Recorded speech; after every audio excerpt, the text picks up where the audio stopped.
Hey, how you doing? This is Adam Post, publisher of more than 1,000 comic books and marketing expert covering Hollywood panics as Furiosa box office flop signals the death of feminist boss babe movies.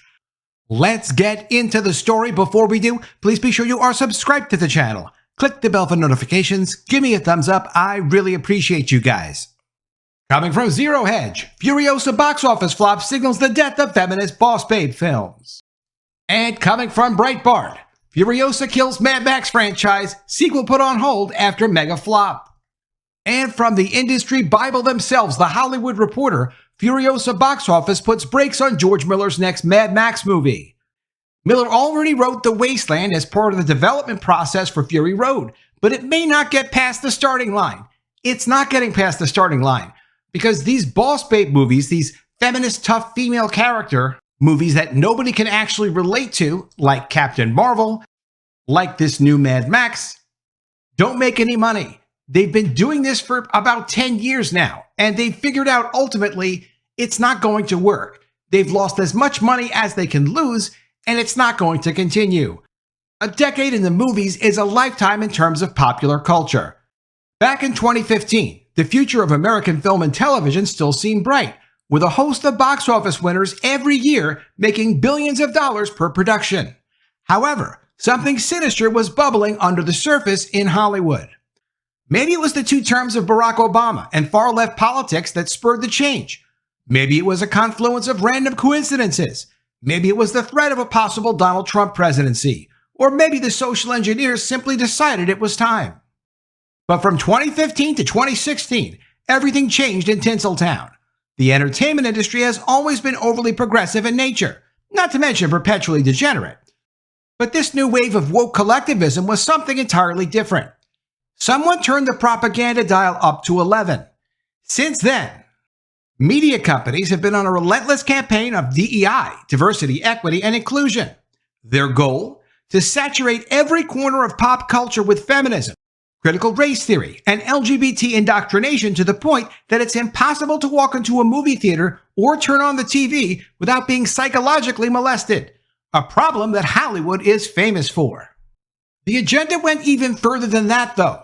The industry not only set out to make every single project woke, they also tried to go back in time and retroactively erase characters they don't like anymore, specifically straight white male heroes.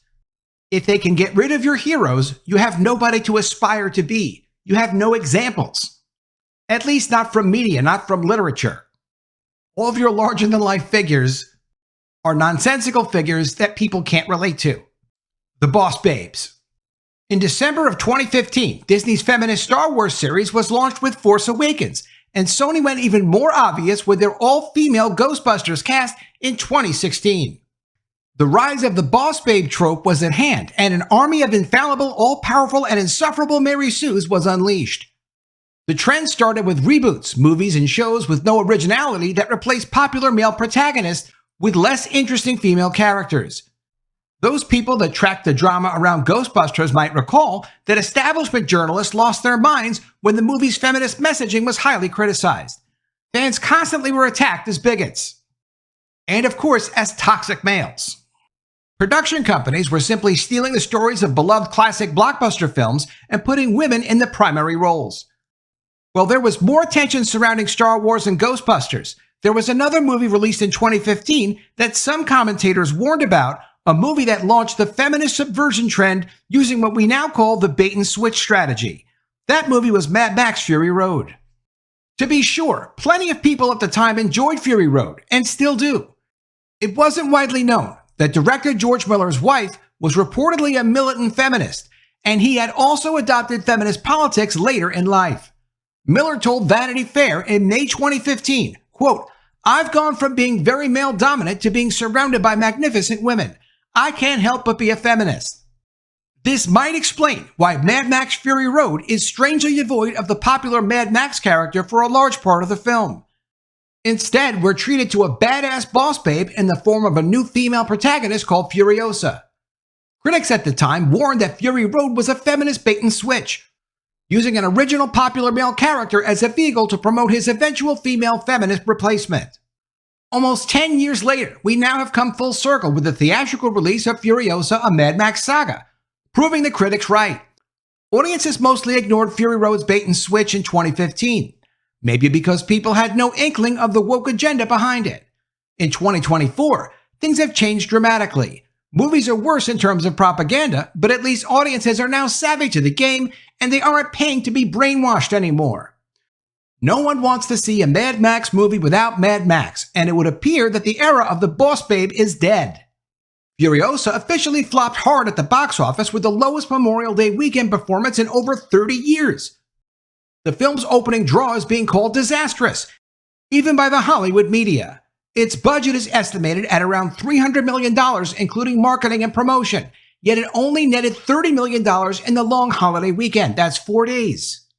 It would require around $500 million in theater receipts just to break even. Possibly more, and they're not actually going to take in $500 million on that movie. The prequel flick has received positive reviews, and the media is apparently stumped as to why it's not performing better.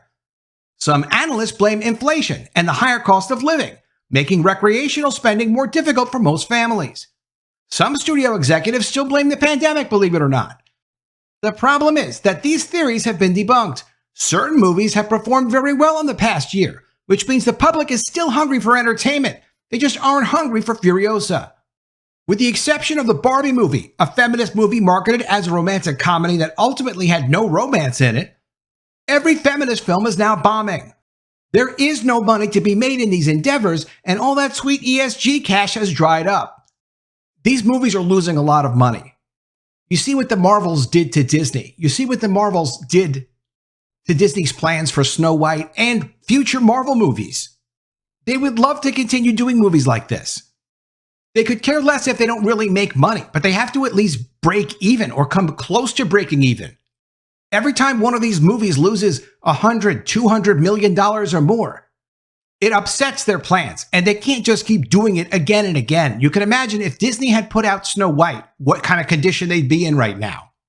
The hailstorm of woke movie failures might have caused Furiosa to suffer collateral damage. Maybe the box office embarrassment of the film is unfair, but it's not unfair to point out that Hollywood did this to themselves. Any hint of feminist propaganda, and audiences turn their noses up. Audiences understand. Anytime they spend money on a movie like this, it's a waste of their hard-earned money. For now, media companies still refuse to learn their lesson. But what's the lesson? Get woke, go broke. From Breitbart, Furiosa kills Mad Max franchise. Sequel put on hold after mega flop. The Mad Max franchise has been put on hold for the time being after Furiosa, a Mad Max saga, the prequel to 2015's Mad Max Fury Road, bombed at the box office, setting a record for one of the worst Memorial Day weekends in decades.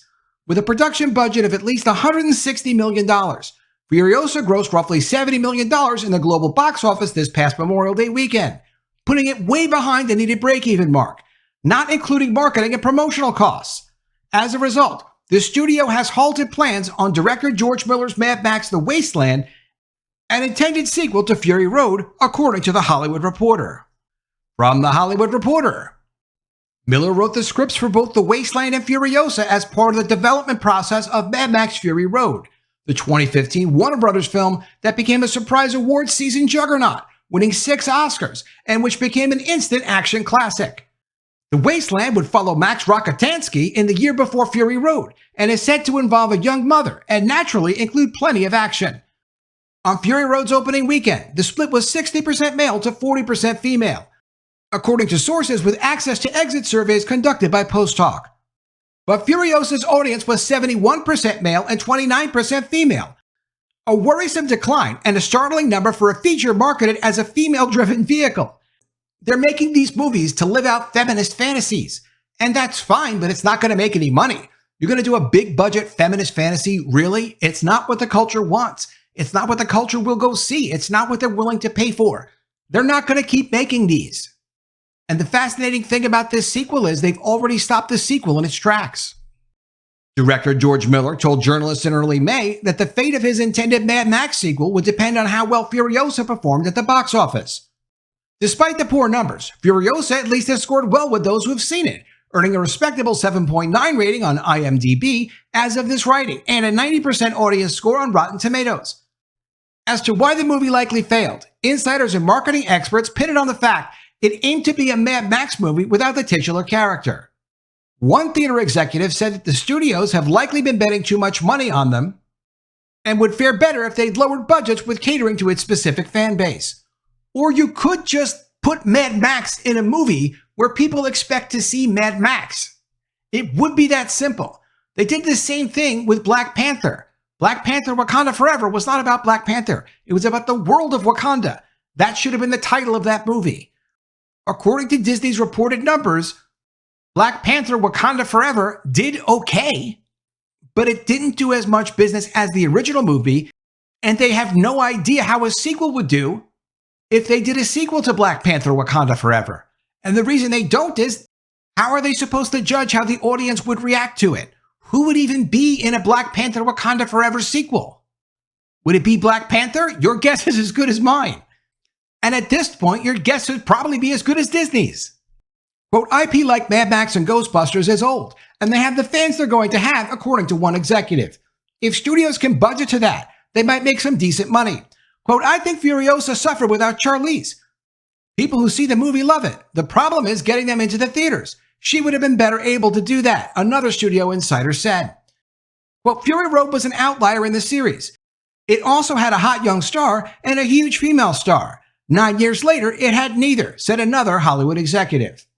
If you know anything about the people pushing this agenda, one thing they don't want to do is listen to feedback.